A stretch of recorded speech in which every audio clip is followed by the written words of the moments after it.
Will Atlanta United's devotion to its style be a gift or curse in the playoffs? Tata Martino insists his team won't change a thing about how it plays to adapt to the MLS postseason, which could leave a side vulnerable. The Major League Soccer playoffs are a different kind of soccer than the regular season. Referees let more physical play go, and teams tend to play more defensively and less wide open than in the regular season. Teams that can adapt to that change tend to do better, with the exceptions being those rare sides with just so much attacking talent that their wide open style of play can continue to thrive. Gerardo Tata Martino is banking on Atlanta United being one of those teams, and has no intention of changing a thing for the playoffs. The expansion team has featured a high-flying attack whose success is predicated on being able to overwhelm opponents before they can punish Atlanta's inevitable defensive vulnerabilities as the club sends numbers forward. As competition gets progressively tougher, defense is more disciplined and referees more forgiving. Will Atlanta's approach work in the playoffs? What has brought us to this point is playing a certain way, so I don't think we're going to have to change for the playoffs, Martino said. Asked if he thought his team would have to alter its approach in the postseason, Martino replied, "I hope not."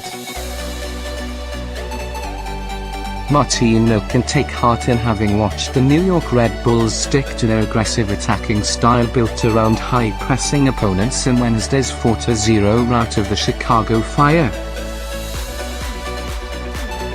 Atlanta doesn't play exactly the same style as the Red Bulls, and certainly not the same system. Atlanta prefers a 4-2-3-1 while the Red Bulls operate out of essentially a 5-4-1, but United does play in a similar way to the 2015 and 2016 Red Bulls, years when New York enjoyed regular season success but playoff disappointment. Martino might want to take a page from the Red Bulls, who adjusted their approach this year after those past playoff failures. It'll be interesting because we played very similarly to Atlanta, and we hadn't changed much going into the playoffs, and we haven't had success the past 2 years in the playoffs, Red Bulls midfielder Sacha Kljestan told Goal. We've altered things a little bit this year, trying to wait for the press instead of pressing every single time we lose the ball, or every time they build out of the back. They've got a very good style and they've been very successful, Kljestan said of Atlanta. I don't expect them to change.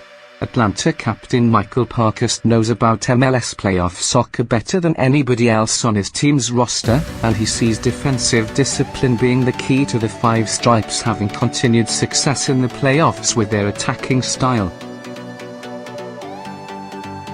We're going to play out of the back and play our game, but we have to be smart about our shape, Parkhurst told Goal.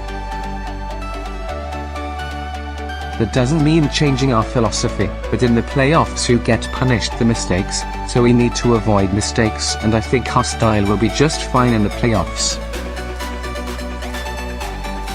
The path through the MLS playoffs won't be an easy one for Atlanta. Up first is a visit from the red-hot Columbus Crew on Thursday, in a matchup that will be sure to test the United defense and the wide-open style that could leave gaps for the Crew's dangerous wingers to exploit. If Martino's men can beat the Crew, a matchup against New York City FC, another team well suited to punish Atlanta's aggressiveness, will await. That's a tough set of matchups for Atlanta. It will require not only an effective attack but a defense that cuts out the mistakes it had a penchant for during the regular season. Martino is banking on his team being able to succeed playing the same way that led to some of the most attractive soccer played in MLS in 2017, and we will find out soon enough whether that approach was a wise one.